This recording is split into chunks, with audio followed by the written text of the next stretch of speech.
Gourala dans la région de Sikasso, la même heure partout au Mali.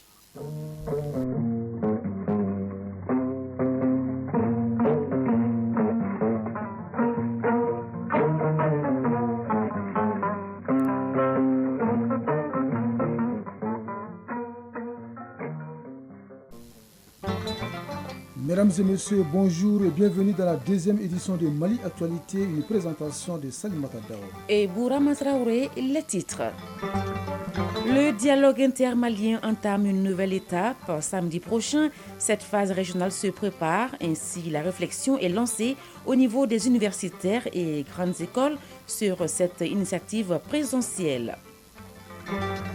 La région de Sikasso a enregistré plus de 35 400 victimes d'inondations, dont 5 décès en 2023, des chiffres publiés lors de l'atelier national bilan des inondations 2023. 3 diplomates français priés de quitter le territoire burkinabé. Ces personnes sont déclarées persona non grata pour activité subversive. Le ministre burkinabé des Affaires étrangères a fait l'annonce dans un courrier daté du 16 avril 2024. Un phénomène qui sort du cadre social aujourd'hui au Mali, la mendicité. Les personnes qui la pratiquent inondent les rues, les artères et les lieux de travail. La mendicité est interdite au Mali. D'ailleurs, notre code pénal y consacre tout un chapitre. Garibou Perrou nous en parle en fin d'édition. En sport, il sera question de football avec la Ligue des champions d'Europe et de basketball avec le championnat national de première division dont la 4e journée a démarré hier. Bien d'autres nouvelles dans ce journal avec Abdul Karim Kaba. Bonjour à tous. Je l'annonçais tout à l'heure dans le sommaire. La phase régionale du dialogue intermalien s'ouvre le samedi prochain. En attendant, les universités et grandes écoles du Mali engagent la réflexion sur cette initiative présidentielle. L'objectif est d'apporter leur contribution à ce débat intermalien en vue du retour de la paix et la sécurité dans notre pays. Le compte-rendu est signé Fadema Keïta.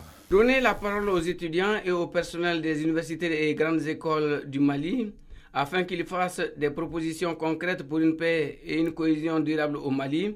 C'est tout le sens de cette conférence universitaire sur le dialogue intermalien pour la paix et la réconciliation nationale. Professeur Issa Sako, membre du comité de pilotage du dialogue intermalien pour la paix et la réconciliation nationale, conférencier. La finalité recherchée, c'est d'aller cette fois-ci vers un dialogue intermalien. C'est les Maliens qui vont poser leurs problèmes et qui vont proposer des solutions. La série de conférences est initiée par le département des tutelles et pilotée par la Direction générale de l'enseignement supérieur et de la recherche scientifique. Professeur Wateni Diallo, recteur de l'Université des sciences techniques et technologies de Bamako, porte-parole des universités et grandes écoles du Mali. Le monde universitaire a beaucoup de spécialistes. Le pays traversant une crise majeure depuis quelques années. Important, pertinent pour nous que l'on puisse impliquer l'intelligence nationale, c'est-à-dire les universitaires, comme je l'ai dit, où il y a beaucoup de spécialistes sur des questions, pas que, même les profanes, à mon avis, ont un avis très important parce qu'ils vont poser de très bonnes questions. Donc nous sommes là pour essayer de répondre à cette préoccupation. Ousmane Guindo, conseiller technique au ministère de l'enseignement supérieur et de la recherche scientifique. Cette conférence à laquelle vous êtes conviés vous offre l'occasion de comprendre à travers les exposés, les communications des experts, les raisons profondes de la crise malienne et de mettre à plat ces maux qui minent notre société, de déterrer ses racines et de proposer une thérapie définitive. Jusqu'à la phase nationale, des ateliers et conférences sont prévus, en plus de celles en cours à Kabbalah et à l'université de Ségou.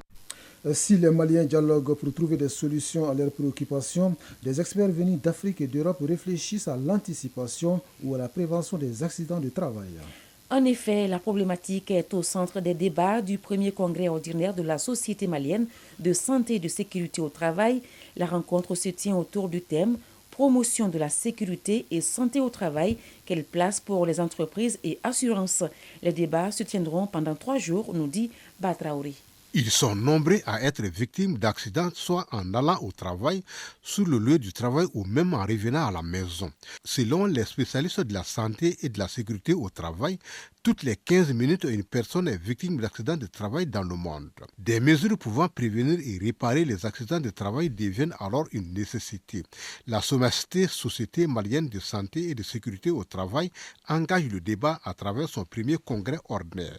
Dr Seydou Sanokon, président de la SOMAST.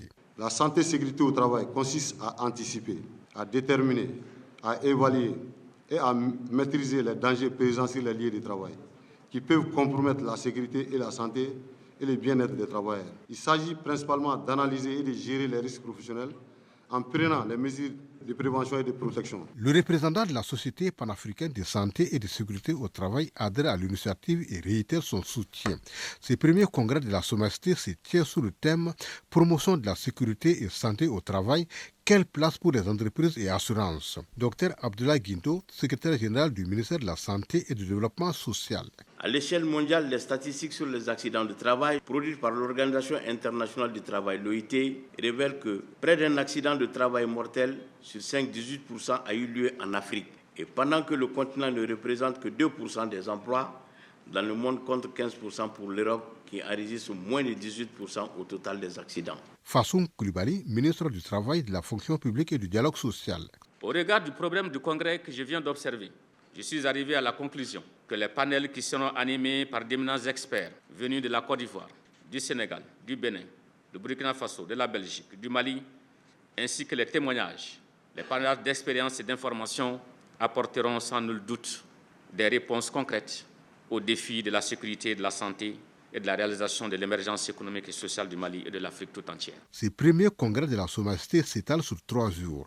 Il sera marqué par 6 conférences, une cinquantaine de communications et des visites guidées selon le président de la corporation. À l'intérieur du pays, en 2023, 4 127 ménages et plus de 35 400 personnes ont été touchées par les inondations dans la région de Sikasso. Malheureusement, 5 personnes ont perdu la vie et d'énormes dégâts matériels enregistrés. C'est le bilan provisoire des inondations de l'hivernage 2023. Ces données viennent d'être partagées à la faveur de l'atelier national bilan des inondations 2023. La rencontre a regroupé plus de 60 participants intervenant dans la prévention et la gestion des catastrophes. Elle est organisée par la Direction nationale du développement social et celle de la protection civile de Sikasso, une correspondance de Moussokoro Sérémy. Comment renforcer au mieux la résilience des populations face aux catastrophes naturelles et amener les victimes à résister à leurs conséquences?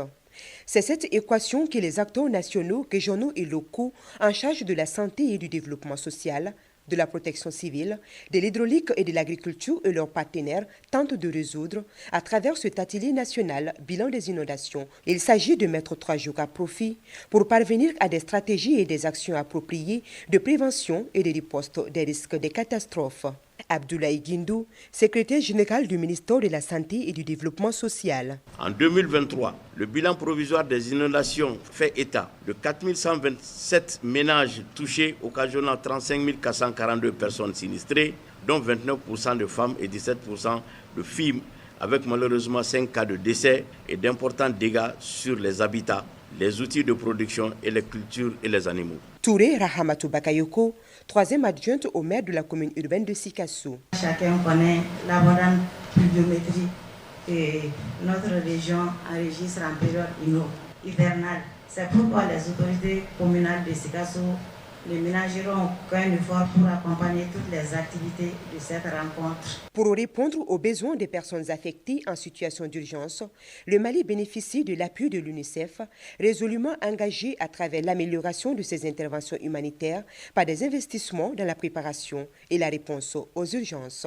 Professeur Abdoulaye Touré, chef du bureau de zone UNICEF de Sikasso. J'aimerais citer le renforcement de la coordination des structures étatiques, l'élaboration et la mise à jour annuelle des plans de réponse aux inondations. Grâce au plaidoyer et à la mobilisation de financements importants, l'UNICEF a pratiquement augmenté ses investissements sur les 2 dernières années, passant de $800 000 à $1,5 million d'un temps répartis dans les régions et à Bamako. Le point des inondations survenues en 2023, l'état de mise en œuvre des plans de préparation et de gestion des inondations et les différents outils de gestion des catastrophes sont entre autres principaux documents qui feront objet d'évaluation et de validation par les différents acteurs. Sikasso, Moussokoro Sérémé et Taïrou Konaté pour l'ORTM. Sur la scène internationale, première destination Burkina Faso, 3 diplomates français dont 2 conseillers politiques à l'ambassade de France à Ouagadougou sont déclarés persona non grata pour activités subversives. C'est ce qu'a annoncé le ministère burkinabé des Affaires étrangères dans un courrier daté du 16 avril 2024. Ces diplomates sont donc priés de quitter le territoire de Burkina Faso dans les 48 heures, selon cette note adressée à l'ambassade française. En Côte d'Ivoire, le gouvernement réagit à l'arrestation des militaires et des supplétifs civils de l'armée burkinabé. Le 27 mars 2024, ils avaient été interpellés pour avoir franchi la frontière avec la Côte d'Ivoire. 3 semaines plus tard, le porte-parole du gouvernement ivoirien souligne que les états-majors des 2 pays se parlent pour pouvoir régler ces petites questions de franchissement de frontières. Le président sénégalais Bassirou Diomaye Faye est attendu ce jeudi en Mauritanie pour sa première visite officielle à l'étranger. Il s'agit d'une visite d'amitié et de travail de quelques heures. Il rencontrera son homologue Mohamed Ould El Ghazouani. Parmi les sujets de discussion, les grands gisements gaziers au large des 2 pays, le renouvellement des 500 licences accordées à les pêcheurs sénégalais et la coopération sécuritaire face à la menace terroriste dans la région. Au Bénin, le président Patrice Talon a nommé hier Pamphile Zoumaoum, colonel de la gendarmerie, au poste d'envoyé spécial du Bénin en Haïti. Le pays s'est engagé volontairement à fournir 2000 hommes pour la future force multinationale de soutien à la sécurité en Haïti. Ils viennent essentiellement des armées de terre, de l'air, la marine et la garde nationale. Pour l'instant, le calendrier du déploiement n'est pas précisé et quant au financement, il serait en cours. Au Tchad, les opposants reprochent au candidat de la transition et de la coalition Tchad Uni, Mahamat Idriss Déby Itno, d'avoir utilisé les édifices publics, des voitures de l'État et les forces de sécurité dans le cadre de sa campagne électorale. Selon eux, les dispositions des articles 113 et 137 du Code électoral ne sont pas respectées. Pour les candidats de l'Alliance Bonkoro, il s'agit d'un système mis en place par la coalition Tchad Uni pour décourager les autres candidats. Mais cela n'entamera en rien leur détermination pour cette élection présidentielle prévue le 6 mai prochain, a-t-il déclaré. En République démocratique du Congo, la composition du nouveau gouvernement doit être connue avant la fin du mois. En tout cas, c'est ce que souhaite le chef de l'État. Au cours des consultations entamées depuis le 14 avril, la première ministre a échangé avec les représentants des coalitions telles que le Présidium de l'Union sacrée, la plateforme politique au pouvoir. Elle rencontre cette semaine d'autres formations politiques. La chef du gouvernement de la RDC envisage de diminuer significativement la taille du gouvernement qui comptait 57 membres lors de la législature précédente. Au Kenya, la grève des médecins entre dans son 2e mois. La situation dans les hôpitaux publics devient critique. Les praticiens du secteur public se battent depuis des semaines pour la titularisation des internes, de meilleurs salaires, plus de matériel et de meilleures conditions de travail. Aujourd'hui, les hôpitaux publics de la capitale sont quasi déserts et la plupart refoulent les patients. Les autorités en appellent au sens de la responsabilité des médecins kenyans. Le président William Ruto lui-même a demandé aux médecins de ne pas vouloir vivre au-dessus des moyens du pays. Le président centrafricain Faustin Archange Touadéra a été reçu hier à l'Élysée par son homologue Emmanuel Macron. L'entretien entre les 2 chefs d'État, le 2e en moins de 6 mois, vise à apaiser la brouille entre Paris et Bangui, selon un communiqué publié par l'Élysée. Le 13 septembre 2023, la France et la Centrafrique ont adopté une feuille de route en vue de mettre en place un partenariat constructif. L'objectif affiché par l'Élysée est de contribuer à la stabilité, de renforcer une cohésion nationale et d'accompagner le développement économique et social de la Centrafrique. Comment mieux couvrir l'Afrique en électricité? La question est au cœur des assemblées de printemps de la Banque mondiale et du FMI qui se tiennent en ce moment à Washington. Les présidents de la Banque mondiale et de la Banque africaine de développement ont annoncé un nouvel engagement, celui de connecter 300 millions d'Africains au réseau électrique d'ici à 2030. Pour concrétiser les projets, les 2 institutions doivent débourser environ 30 milliards de dollars. Selon les statistiques, 600 millions de personnes sur le continent n'ont pas accès à l'électricité. Et pour boucler cette page inter, l'Union européenne a décidé hier de renforcer ses sanctions contre l'Iran suite à l'attaque contre Israël. C'était lors d'un sommet à Bruxelles. Cette décision vise à adresser un signal clair à l'Iran, selon Charles Michel, président du Conseil européen. Par ailleurs, le président ukrainien Volodymyr Zelensky a plaidé pour un soutien accru, sollicitant notamment des défenses aériennes supplémentaires. Les dirigeants européens ont assuré leur engagement à répondre rapidement à cette demande. Vous écoutez la radio nationale du Mali, il est 13h14 à Bamako.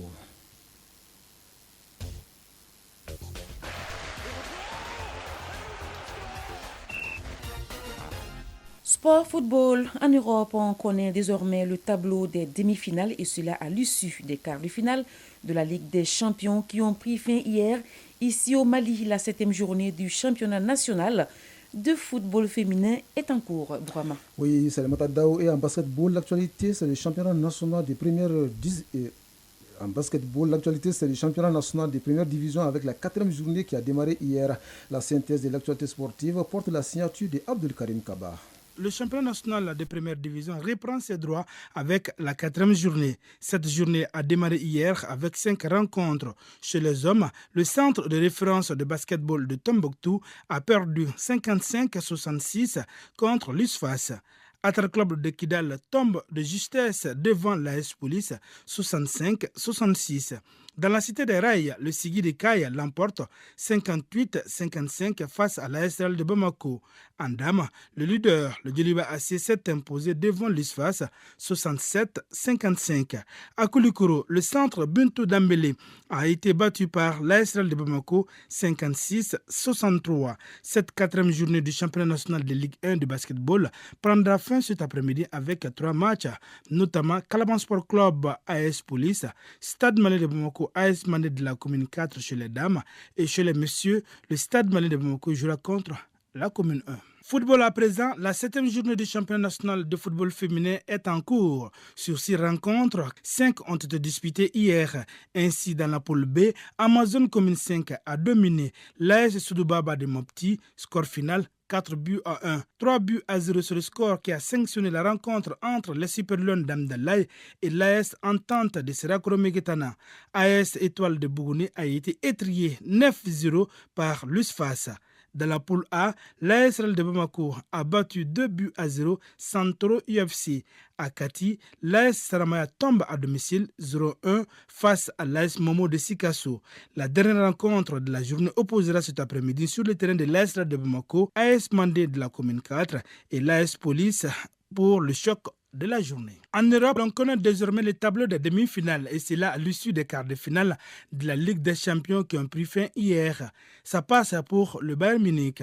Les Allemands gagnent par 1 but à 0 face à Arsenal dans son stade Allianz Arena. Après le nul 2-2 de l'aller en Angleterre, ça passe également pour le Real Madrid. Après le nul 3 buts partout à l'aller, Madrilène et Citizen se sont neutralisés également au retour. Le Real s'impose dans le tir au but 4-3. Il rejoint ainsi le Paris Saint-Germain et le Borussia Dortmund qui se sont qualifiés mardi pour la demi-finale. En demi-finale justement, Dortmund jouera contre le Paris Saint-Germain et le Bayern Munich affrontera le Real Madrid. La leçon du sport de ce jeudi porte sur la technique des prises dans la lutte, une technique unique à son genre dont l'objectif est de faire tomber l'adversaire. Isaac Chenou nous donne plus de précisions sur la technique de prise dans la lutte dans la leçon du sport. Comme toutes les disciplines sportives, la lutte obéit à des règles qui constituent la loi du jeu et qui définissent sa pratique dont l'objectif est de faire tomber l'adversaire ou de le vaincre au point. Aujourd'hui, nous nous intéressons à la technique de lutte, une technique qui définit la principale règle de lutte. Le président de la commission des arbitres de la Fédération de lutte au Mali, Demba Dansoko, nous précise. La technique est exclusivement debout, donc le lutteur doit être debout. Autrement dit, toute action entreprise après la chute ferme au sol est proscrite. Il n'est pas permis d'attaquer dans certaines conditions, comme avec l'appui d'une main au sol. La valeur de l'action se détermine toujours par rapport à la position du lutteur attaqué. L'attaque à partir de 2 genoux à terre est interdite. L'appui d'une main au sol pendant l'attaque ou la contre-attaque est autorisé. La technique appelle l'utilisation directe et active des bras sur tout le corps de l'adversaire. D'autres pratiques sont également interdites dans la phase défensive, nous dit Demba Dansoko. La participation directe et active des jambes dans les actions défensives et offensives. Dans tous les cas, la prise du coup en collier, étranglement et la saisie de ceintures, tissus ou culottes sont formellement interdits. Si le lutteur attaqué a au moins un genou à terre, sa position est jugée en tant que position par terre. La position du lutteur attaquant n'est pas importante quand il s'agit d'évaluer une prise. Chronique judiciaire. On en vient à un autre titre de ce journal. La mendicité a toujours existé au Mali dans sa forme sociale, mais le phénomène prend aujourd'hui une nouvelle dimension. Il déborde les rues, les artères et gagne progressivement les services publics et privés. Cet état qui amène un enfant ou une personne âgée de chercher de quoi subvenir à ses besoins n'est pas un acte toléré. Vraiment. Oui, notre code pénal a consacré un chapitre à la mendicité. Il interdit la mendicité et l'incitation à la mendicité. Voyons les dispositions nationales relatives au phénomène dans la chronique judiciaire signée Garibou Pérou. En ville ou en campagne, le mendiant est généralement sans domicile fixe. La sébile en main, il reçoit les aumônes pour survivre. Les mendiants ont conquis ou presque les voies publiques. Et pourtant, le code pénal, dans son article 183, est précis sur la question. Maître Hyacinthe Koné, avocat inscrit au barreau du Mali. Voilà ce que dit l'article 183. Toute personne valide et majeure qui aura été trouvée mendiant sur la voie publique sera puni de 15 jours à 6 mois d'emprisonnement. Seront punis des mêmes peines les personnes invalides qui, pendant la durée de leur séjour dans les formations hospitalières ou charitables, auront été retrouvés mendiants dans les lieux publics. En toutes circonstances, l'incitation à la mendicité est interdite. Toute personne convaincue d'incitation à la mendicité sera passible des peines ci-dessus porté à l'alinéa premier. Toutefois, si la personne incitée à la mendicité est un enfant mineur, le coupable sera puni de 3 mois à 1 an d'emprisonnement. Ça veut dire que cet article tient compte de la possibilité qu'avait la personne de ne pas mendier. Quand on est majeur, on a une conscience. L'enfant mineur n'a pas de conscience. Et le malade mental n'a pas de conscience pour éviter la mendicité. Voilà pourquoi il y a ce semblant de tolérance. Maintenant, le malade physique, lui, il a certainement la conscience, mais il n'a peut-être pas le choix. Pour avoir des revenus, pour survivre, il est peut-être obligé de mendier. Voilà pourquoi la loi met un accent particulier sur ceci. Après ceci, il y a les personnes qui incitent à la mendicité, disons, profitent de la mendicité de quelqu'un d'autre. Dans le lot des mendiants figurent les valides et les mineurs de toute espèce. Ils déambulent entre les véhicules et s'amusent à même le sol. Ce qui est encore inquiétant, on voit les nécessiteux qui défient l'article 184 de notre code pénal sous prétexte d'invalidité. Tout mendiant, même invalide, qui aura usé de menaces ou injures ou sera entré sans permission et contre le gré du propriétaire et des occupants de la maison dans une habitation, dans un enclos indépendant, sera puni d'un emprisonnement de 15 jours à 6 mois. C'est-à-dire que lorsqu'on mendie, on ne doit pas forcer, puisque cela devient une circonstance aggravante, parce que l'agression, c'est l'agression en fait qui vient se greffer déjà à l'infraction de mendicité. Notre code pénal prévoit les dispositions communes aux vagabonds et aux mendiants. Ceux qui auront été condamnés seront interdits de séjour pour 5 ans au moins et 10 ans au plus. D'abord, il y a un tribunal que nous sommes en train de négliger, mais qui doit être le plus important, c'est le tribunal pour enfants. Parce que demain, c'est ceci qui risque de nous empêcher de dormir. Le travail est un devoir pour tout Malien et pour toute personne résidant sur le territoire national selon l'article 180 du Code pénal. Si ailleurs on s'amuse à dire que la mendicité est une maladie, ici elle devient crescendo un métier qui se professionnalise sous le coup d'un désœuvrement provoqué. Cette chronique sur la mendicité met donc un terme à cette édition que nous avons eu l'immense plaisir de vous la présenter. À la mise en ligne, Sekou Traoré, aux manettes Bintou Traoré, c'était au micro Salimata Dao. Et Bourama Traoré, restez connectés sur votre radio nationale.